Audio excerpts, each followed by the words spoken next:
¿Cuántas veces el apóstol Santiago habla de la oración en los versículos del 13 al 18? Vamos a hacer la cuenta, si alguien con mucho espíritu de los testigos de Jehová quiere hacerlo rápido. A ver, ¿cuántas veces habla Santiago de la oración o la alabanza, lo que tenga que ver con oración? A ver, del versículo 13 al versículo 18, ¿cuántas veces menciona? Cuéntenlas, en silencio, en silencio. Yo ya las conté, pero a lo mejor me equivoco.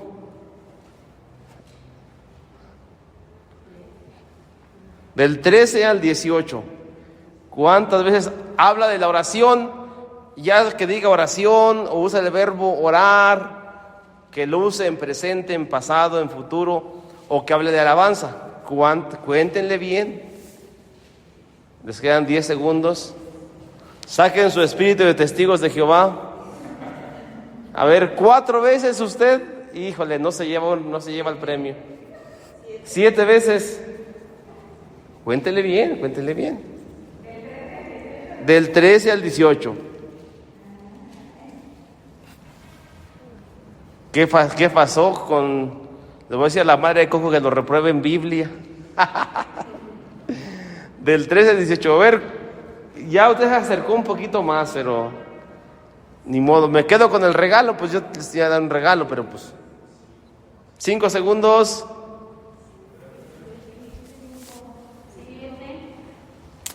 A ver, vamos, ya se perdió, ya acabó, el regalo ya se quedó conmigo. A ver, dice el versículo 13, si alguno de ustedes está afligido, ¿qué? Cuéntenla. Una. Si alguno está contento, ¿qué? Cante. 2. Si alguno está enfermo, que llame a los ancianos de la iglesia para que oren por él. ¿Cuántas van? Y ya más porque pasamos la de la unción, esa no la pasamos. Versículo 15, y cuando oren con fe,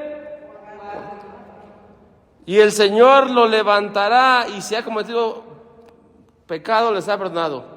Por eso confiésense unos, versículo 16, por eso confiésense unos a otros sus pecados y oren. 5. La oración fervorosa. 6. La oración fervorosa. El 17. El profeta Elías era un hombre con nosotros y cuando oró con fervor. 7. Que no lloviera. Después, 18. Después, cuando oró otra vez. ¿Cuántas son? 8 veces. 8 veces habla de la oración en diferentes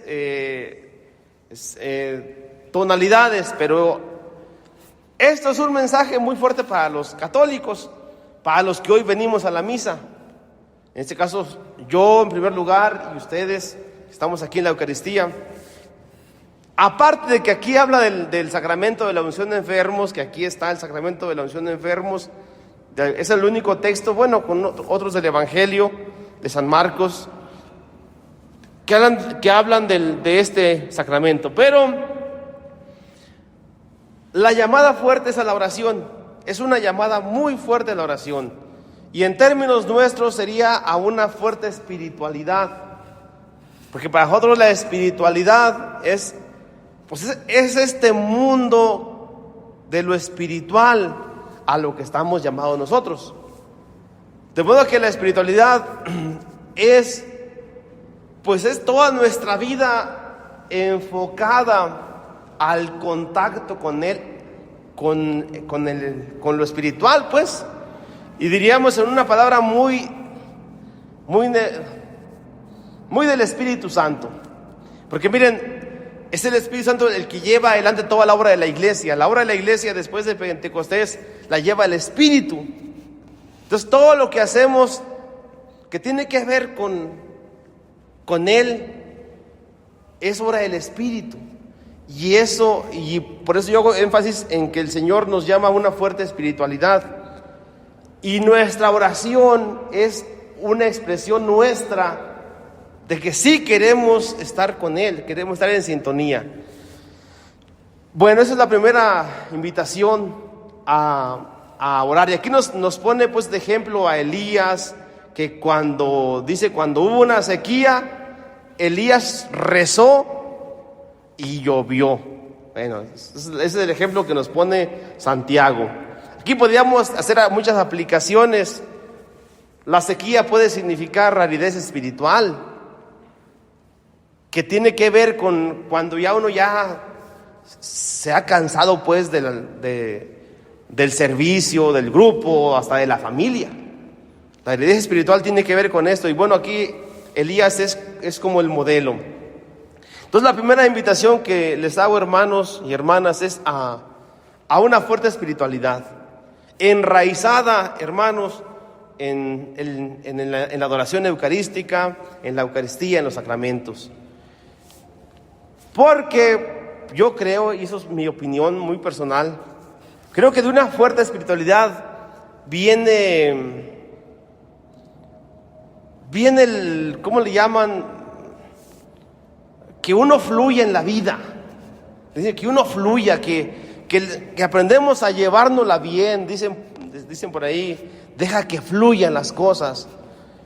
Cuando dejamos la vida espiritual, hermanos, todo se vuelve más complicado, se vuelve más difícil. Hay cosas que incluso van perdiendo sentido. La oración, hermanos, es la garantía de la perseverancia en el camino. Yo aquí algunos he visto que ya llevan muchos años aquí, ya muchos añitos aquí en este camino, desde que yo era postulante. Aquí ya andaban algunas personas. Qué rudo es a veces caminar tras los pasos de Jesús. Qué rudo es. Y más cuando las cosas a veces se vuelven difíciles, cuando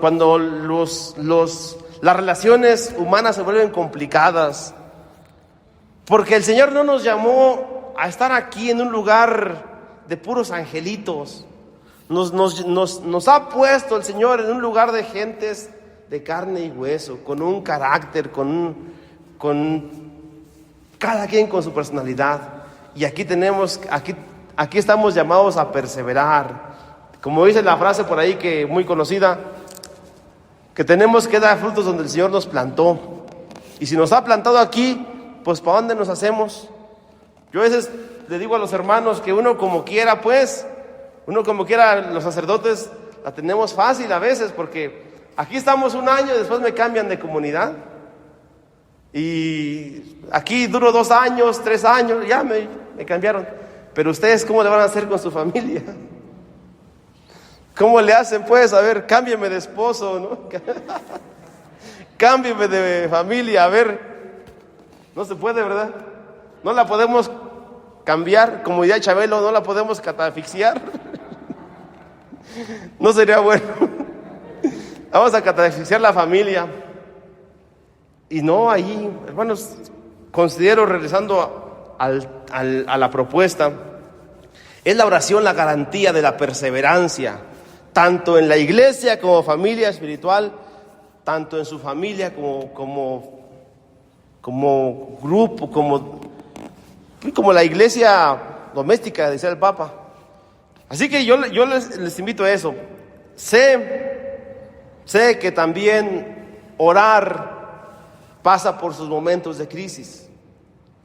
Sabemos por experiencia que la espiritualidad pasa por momentos de crisis.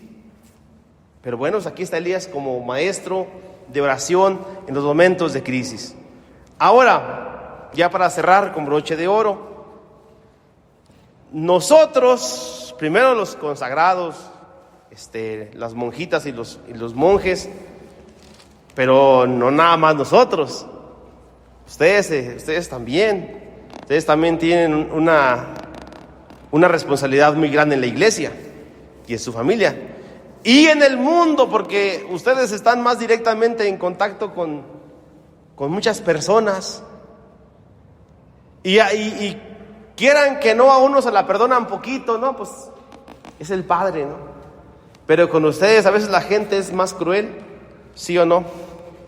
O sea, esos son, como decimos allá, los pasan por tijera luego. Esos que andan en la iglesia, esos que son del grupo, esos que son fraternitas, vámonos. O sea, literal, dijo aquel, nos pasan por... A uno como quiera, digo, pues uno allá, vas poquito allá a la calle, vas a la misa, uno va a la revista, pero después vienes y te encierras. Y ya aquí estamos encerradillos, ¿sí o no, Felipe? Aquí, haciendo la capilla de adoración. Pero ustedes que tienen contacto con mucha gente todo el día, está como para tomar en conciencia de la responsabilidad. ¿A qué voy?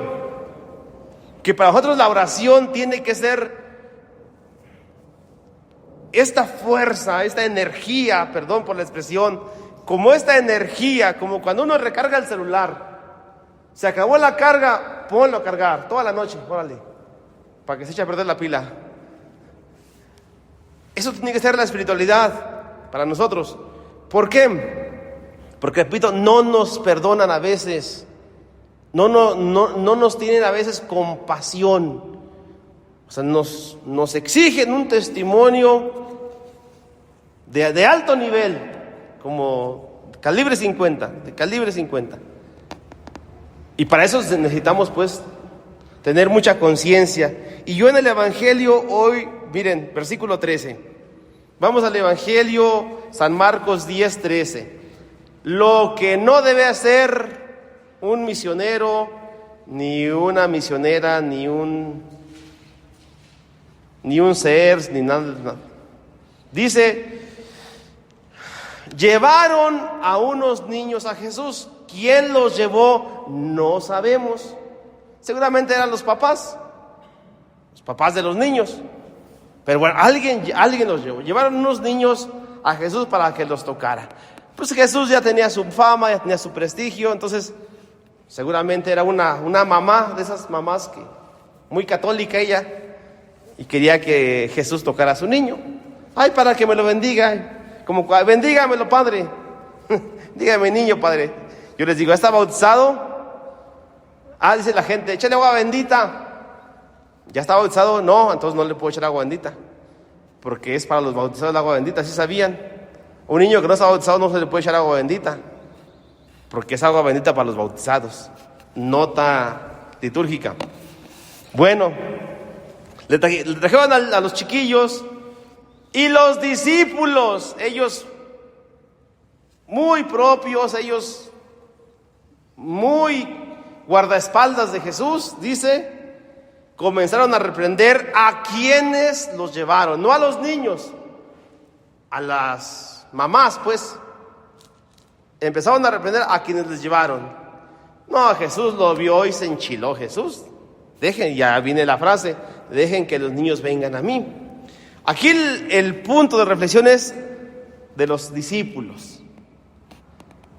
Ellos se sentían, o ustedes piénsenlo, ¿qué sintieron ellos al mirar que otra gente se acercaba a Jesús? ¿Dueños de Jesús? Nada más yo tengo derecho, yo soy seguidor, ustedes son unos... ¿Quién sabe qué pasaría por su cabeza? Pero pues la regaron. Ahora sí que la regaron feo. La actitud como de, no sé, le voy a poner solo una frase de insensibilidad a ese momento, a esas personas. No se pusieron a pensar que traían problemas, etcétera.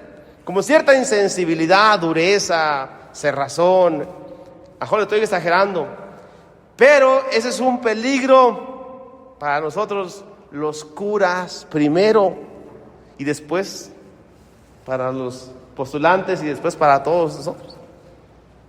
Porque el peligro es que ante la seguridad que nos da el estar cerca de Jesús, podamos ser como que los que bloqueamos, esa es la palabra, bloqueamos el acceso a Jesús. Y eso de muchas formas, y a veces no conscientemente. Y a veces la parte más real es con el mal testimonio. Hay que decirlo, pues.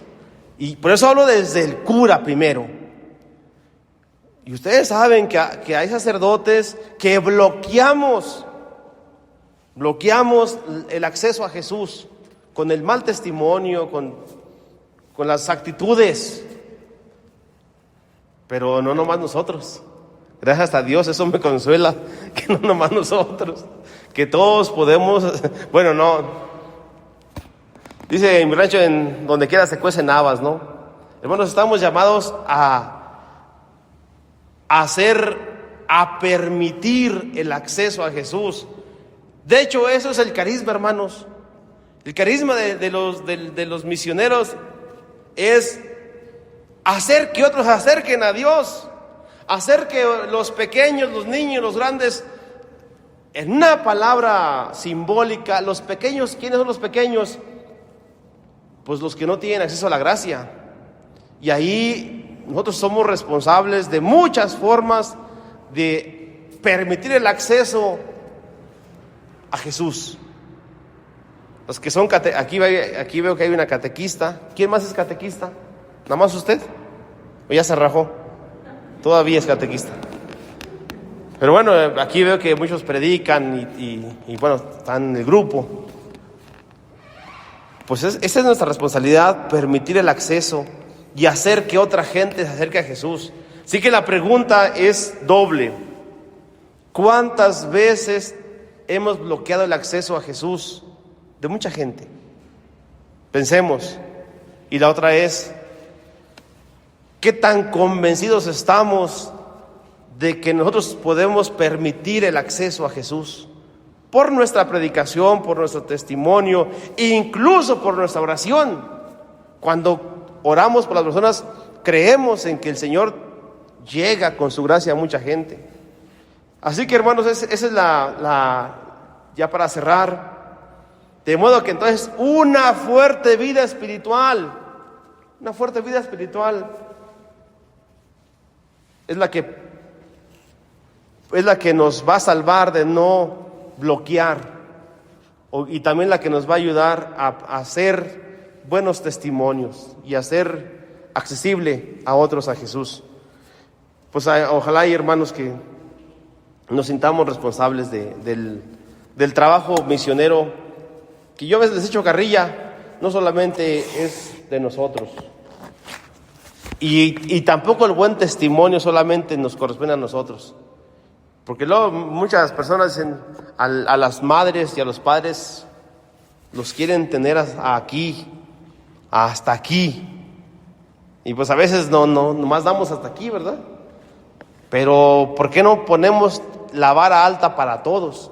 No nomás para los padres, para todos, matrimonios y todos. Hagamos un momento de silencio.